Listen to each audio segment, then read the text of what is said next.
Cristo segundo João. Glória a vós, Senhor. Estava próxima a Páscoa dos judeus e Jesus subiu a Jerusalém. No templo encontrou os vendedores de bois, ovelhas e pombas e os cambistas que estavam aí sentados. Fez então um chicote de cordas e expulsou todos do templo, junto com as ovelhas e os bois. Espalhou as moedas e derrubou as mesas dos cambistas. E disse aos que vendiam pombas: tirai isto daqui, não façais a casa de meu pai uma casa de comércio. Seus discípulos lembraram-se mais tarde que a Escritura diz: o zelo por tua casa me consumirá. Então os judeus perguntaram a Jesus: que sinal nos mostras para agir assim? Ele respondeu: destruí este templo e em 3 dias o levantarei. Os judeus disseram: 46 anos foram precisos para a construção deste santuário, e tu o levantarás em 3 dias? Mas Jesus estava falando do templo do seu corpo. Quando Jesus ressuscitou, os discípulos lembraram-se do que ele tinha dito e acreditaram na Escritura e na palavra dele. Jesus estava em Jerusalém durante a festa da Páscoa. Vendo os sinais que realizava, muitos creram no seu nome. Mas Jesus não lhes dava crédito, pois conhecia todos e não precisava do testemunho de ninguém acerca do seu nome, porque ele conhecia o homem por dentro. Palavra da salvação. Glória a vós, Senhor. As palavras do Santo Evangelho cancelam os seus pecados. Amém.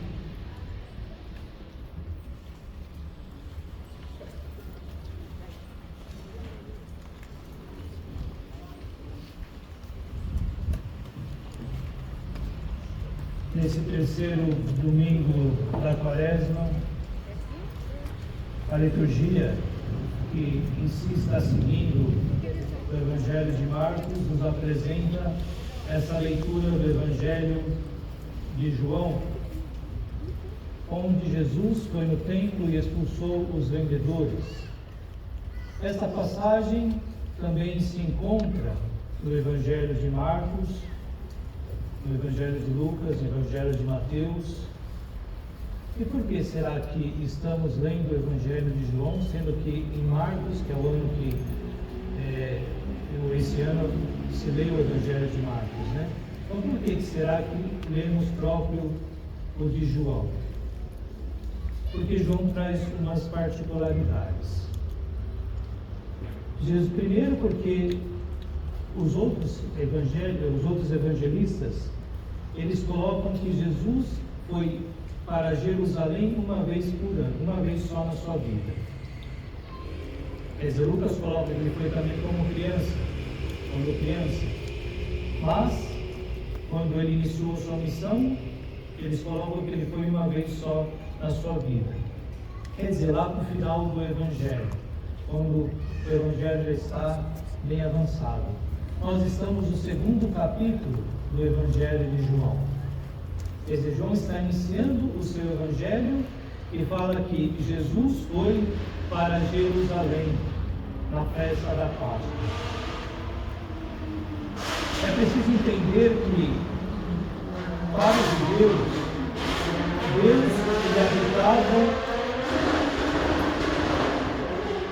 judeus, Deus habitava no templo. Ele habitava num templo, tinha uma casa própria, um lugar próprio para você conversar com Deus, para você se encontrar com Deus. E uma vez, pelo menos na vida, os judeus deveriam fazer o esforço de ir até em Jerusalém, no templo, para poder oferecer sacrifícios ao Senhor Deus, para poder também fazer os seus votos diante de Deus. E na festa da Páscoa, então, era aquele momento em que Jerusalém, eles recebiam vários peregrinos. É uma cidade que tinha praticamente mais ou menos, são expectativas, não são números exatos, mas tinha mais ou menos 55 mil pessoas, chegava a 125 mil, ou milhões, 125 mil pessoas. Quer dizer, aumentava muito o fluxo de pessoas. Então, o que os sacerdotes, os sumos sacerdotes faziam? Como sabiam que eram, por exemplo, estimava-se que em torno de 80 mil cordeiros eram imolados na festa da Páscoa. 80 mil cordeiros. Então, o que eles faziam? Tinham que providenciar as oferendas para o povo oferecer a Deus. Então eles iam também para comprar as suas oferendas, porque naquele tempo tinha que se resgatar, se oferecia sacrifícios de animais para Deus, se ofereciam esses sacrifícios para Deus. Iam fazer suas orações, mas ofereciam sacrifícios a Deus. E a diferença também do Evangelho de João é que está o fato de que lá ele fala desses animais, dessas pombas, desses animais que ele fala que estavam no templo bois, ovelhas e pombas. Nos outros evangelistas ele não coloca isso. Por quê? Porque Jesus ele está mudando, ele está dando uma outra interpretação aquilo que Deus deseja, a Sagrada Escritura. Ele está mudando.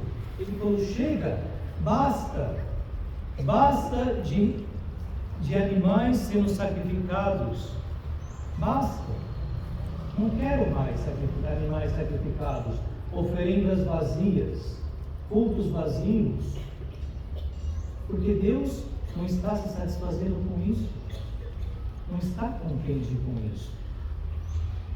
Então, por isso que também Jesus, ele vai com muita emoção, com muita raiva, ele se emociona e chega a ponto de, com uma certa raiva santa, pegar o chicote e expulsar todos aqueles vendedores.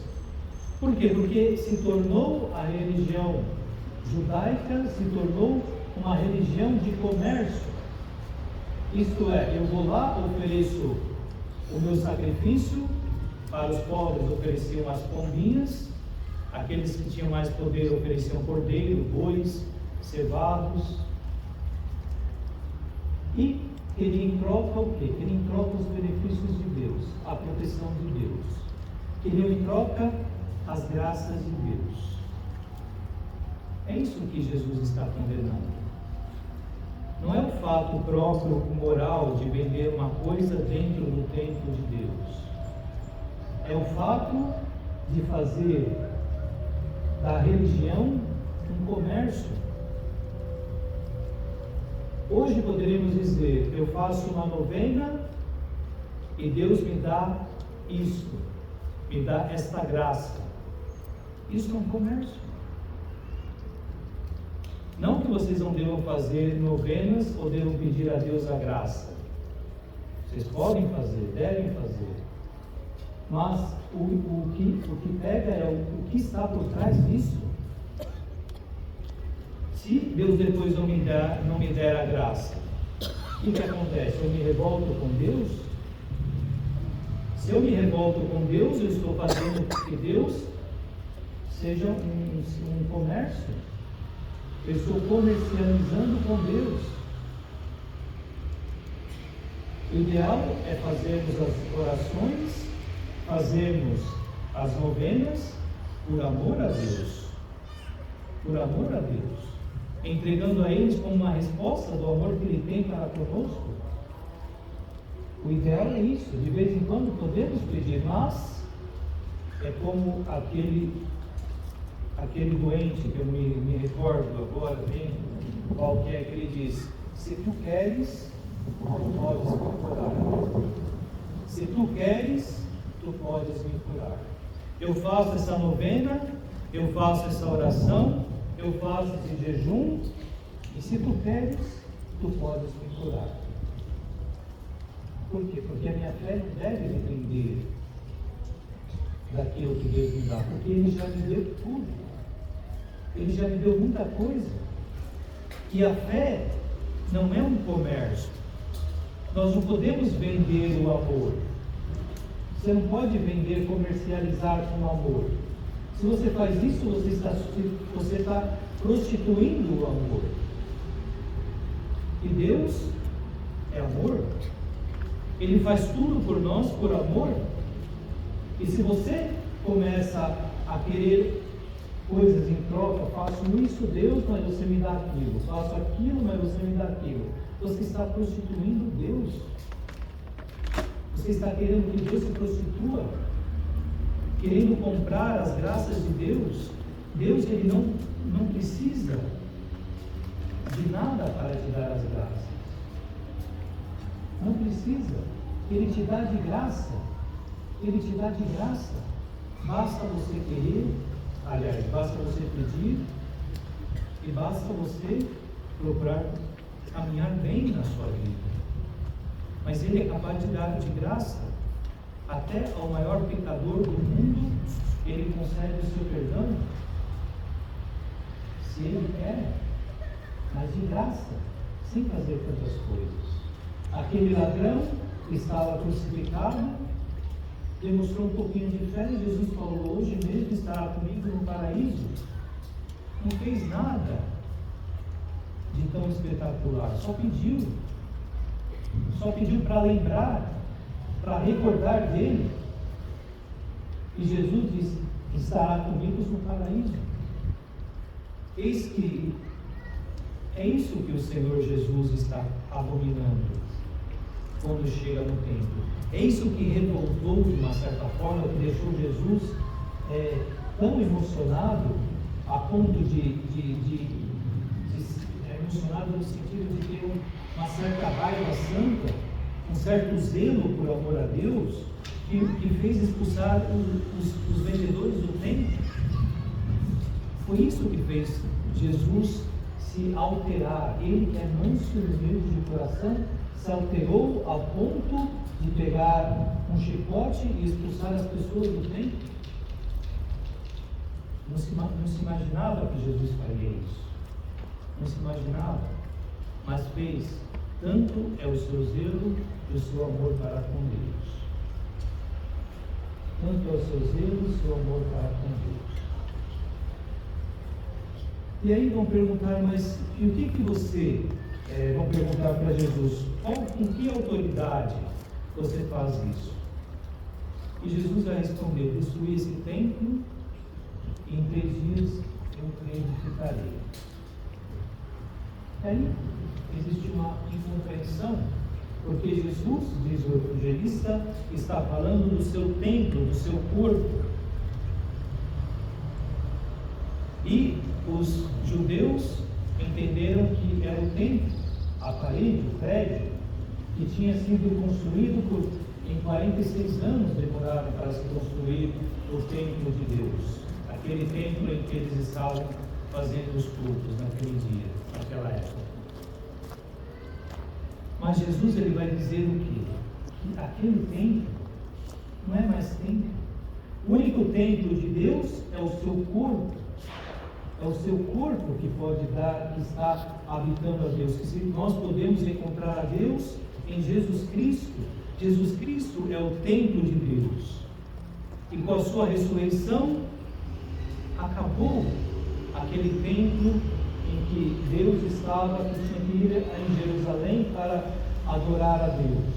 Porque onde está Jesus, nós podemos adorar a Deus. Porque Jesus é o novo templo. Jesus é o templo de Deus. Por isso que nós podemos adorar o Senhor nesta igreja. Por isso que nós podemos e vamos adorar o Senhor nesse altar daqui a pouco. Porque Jesus é a morada de Deus. Ele é o templo de Deus. Nele nós encontramos o próprio Deus. Tendo comunhão com Deus, com Cristo, nós fazemos comunhão com Deus, encontramos o próprio Deus. E nós temos tudo isso de uma forma simples. Quer dizer, não precisamos ir em Jerusalém uma vez na nossa vida, fazer economias para poder ir até Jerusalém para entrar no Templo Santo de Deus. Porque o Templo Santo de Deus está aqui, está na igreja. Aliás, nós comungamos do corpo santo de Cristo. Nós recebemos o templo de Deus na nossa vida. Nós recebemos. Então Deus está conosco, está próximo de nós. Agora, o que estamos fazendo com essa graça? Com essa graça que Deus nos dá? Na primeira leitura nós vemos que Deus, Ele coloca 10 mandamentos, o decálogo. E aparentemente nós estamos lá mais esses 10 mandamentos que hoje em dia a maioria dos católicos não conhece.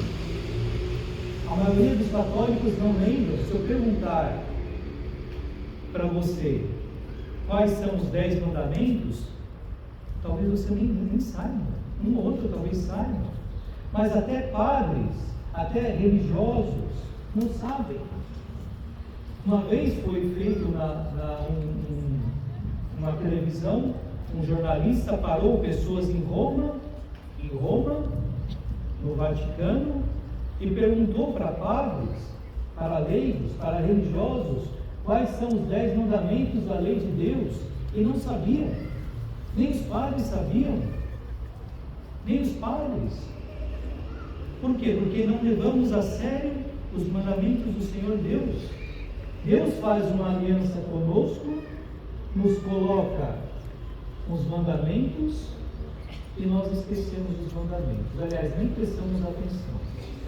Decoramos quando fazemos a catequese e depois esquecemos. Não guardamos no coração esses mandamentos. E por isso que não vivemos. Achamos que é passado, que é antiquado, ou será o quê? Mas o fato é que o Senhor Deus, Jesus não tirou os mandamentos.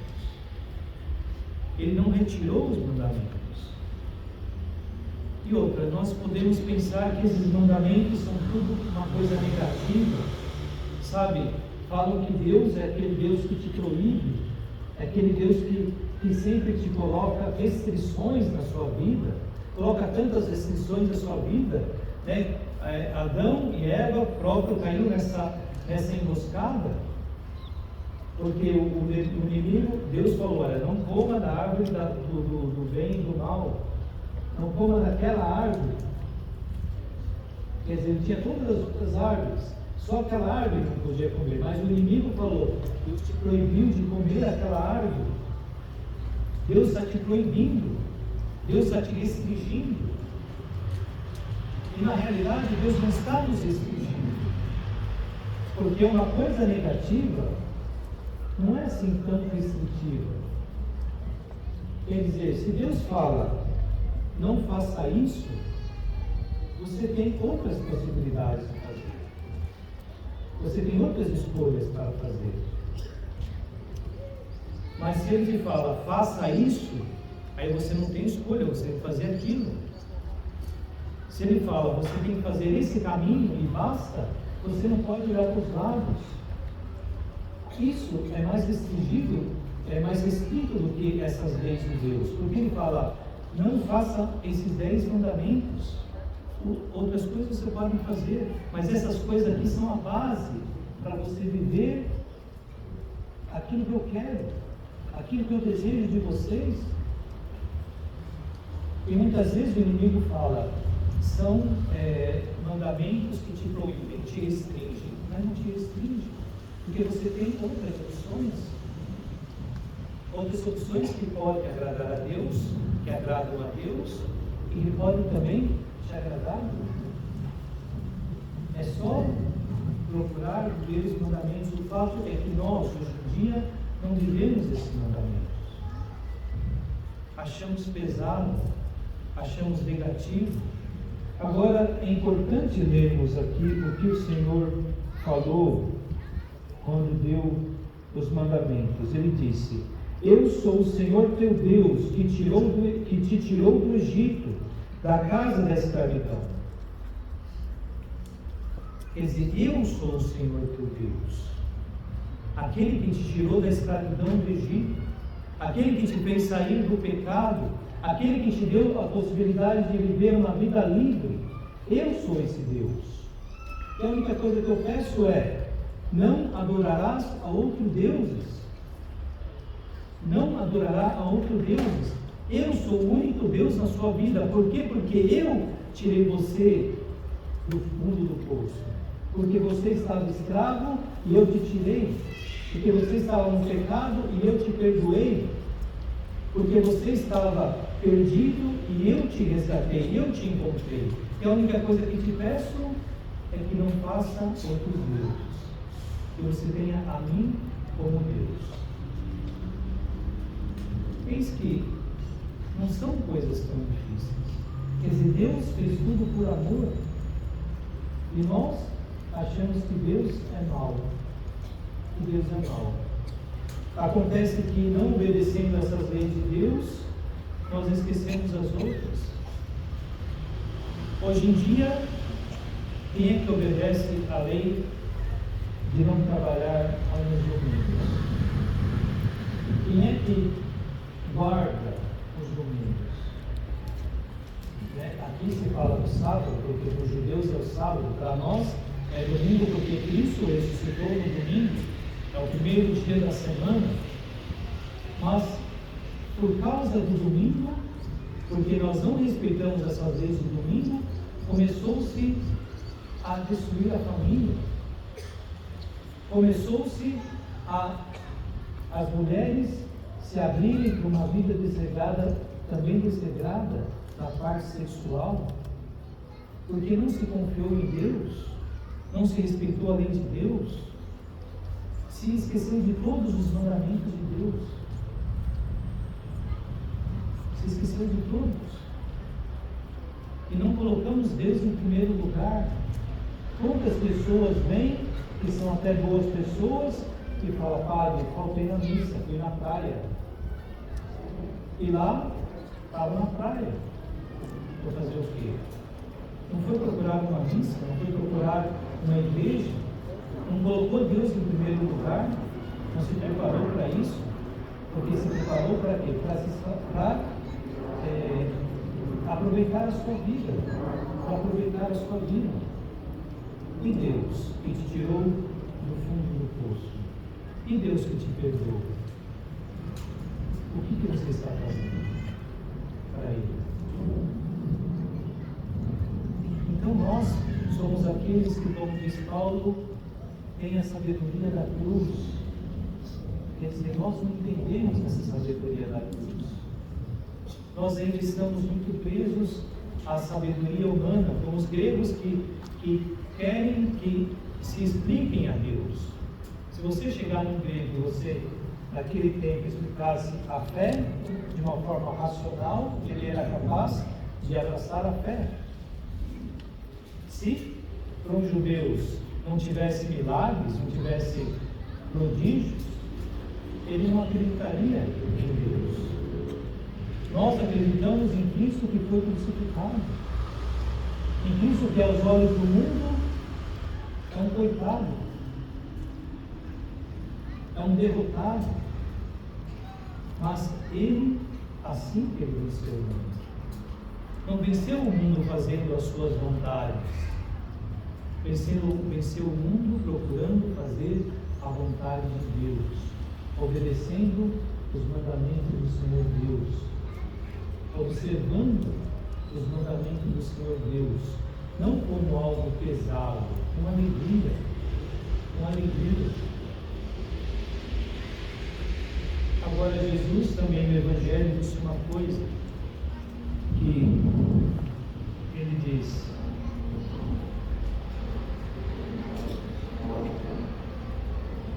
ele ficou na Páscoa e, vendo os sinais que realizava, muitos creram no seu nome. Mas Jesus não lhes dava crédito, pois ele conhecia a todos. Quer dizer, Jesus, as pessoas começaram a acreditar em Jesus. Mas Jesus não dava crédito. Por quê? Porque ele conhecia as pessoas.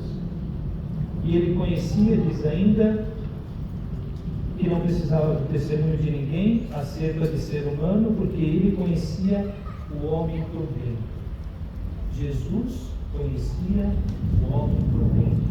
Quer dizer, ele nos conhece por dentro, conhece como somos verdadeiramente, conhece quem nós somos, conhece quem nós somos. Às vezes, tem pessoas que guardam pecado por uma vida inteira, porque tem vergonha de confessar, porque tem medo de confessar, porque tem medo do julgamento do Padre, por vários motivos. Só que Deus já te conhece, já te conhece. Enquanto você não confessa aquele pecado, você fica preso naquele pecado. Jesus quer te libertar. Não adianta você esconder para as pessoas, esconder para o Padre o seu pecado, por mais feio que seja, porque Jesus já conhece, Ele já te conhece. E o que Ele quer? Ele quer que você caminhe para Ele. Não faça como aquele povo que começou a conhecê-lo, que ela admirava, mas depois o crucificou. Nós precisamos parar de crucificar a Cristo. Precisamos de fato amar a Cristo. Precisamos procurar uma conversão sincera do coração. Não adianta escondermos as coisas de Deus, porque Ele nos conhece pessoalmente como somos. Ele nos conhece inteiramente. Isso é bonito, porque nós, diante de Deus, falamos, somos nós. Estou aqui. Eu sou falho, eu sou pecador, mas com a tua graça, com o teu perdão, com a sua ajuda, eu quero mudar de vida. Eis que eu não sei o que você veio fazer nesse mosteiro. Eu não sei qual a sua dificuldade, talvez financeira, talvez uma dificuldade de saúde. Talvez veio porque está acostumado. Mas o Senhor, Ele vai te dizer, eu te conheço. Eu sei quem você é. Eu te conheço profundamente. Se você... E o que Ele quer? Ele quer que você o ame, que você busque amá-lo, que você se entregue a sua vida a Ele, para que Ele possa trabalhar na sua vida, para que Ele possa te dar as graças necessárias para que você cresça na sua vida espiritual, para que você cresça. Não fique atrás das coisas, das recompensas de Deus, porque Deus, Ele quer se doar completamente a nós. Ele quer que nós o encontremos Ele pessoalmente, Jesus Cristo. E isso é maior do que todas as coisas. O Padre Eugênio, ele até conta que em uma das curas que ele realizou, se não me engano foi em Fátima e Lourdes, ele estava proclamando cura e falou, o Senhor está curando um cego. E tinha uma fileira de cegos. E um lá se levantou e falou, Senhor, eu te vejo, dê a visão para outro, que eu já não quero ver mais nada deste mundo. Exibiu o próprio Cristo, e para ele já bastava. E às vezes estamos atrás de tantas das coisas, e não encontramos a Cristo, não buscamos a Cristo, fazemos penitência na quaresma, deixamos de comer coisas na quaresma, levantamos às 3 horas da manhã para rezar, mas para que tudo isso? Se não é para encontrar a Cristo, vocês estão perdendo tempo. É para encontrar a Cristo. Encontrando a Cristo, a nossa vida muda. A nossa vida muda completamente.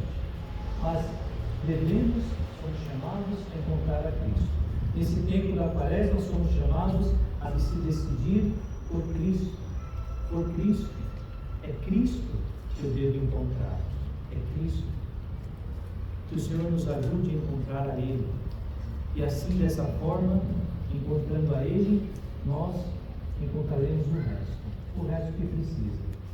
Poderemos manter a doença, poderemos manter algumas coisas que Deus não quererá tirar de nós, mas teremos a paz, teremos a fé, teremos a esperança.